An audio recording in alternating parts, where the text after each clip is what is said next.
Hi everyone, in this module we will see how we can create the advanced method in Excel and the advanced graphical techniques we will be using in Excel that is known as your SmartArt.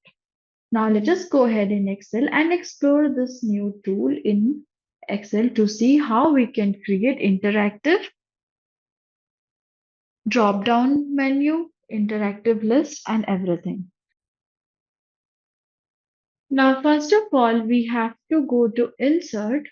Then, first of all, we need to click anywhere inside this table, then click on Insert.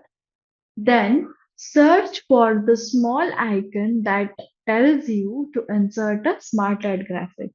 So, click on that one, click on any of the particular design you want. I want this design. I will just click on this. Then I will select this table. I will click on copy and I will click on this and I'll just paste it. So you can see how beautifully it has been pasted over here. Now in this way, you can also add multiple sheets and link into the SmartArt. So this way it will be easy for you and it can make your Excel sheet more presentative to the client. So that's all for today and we'll see in the next lecture. Thank you.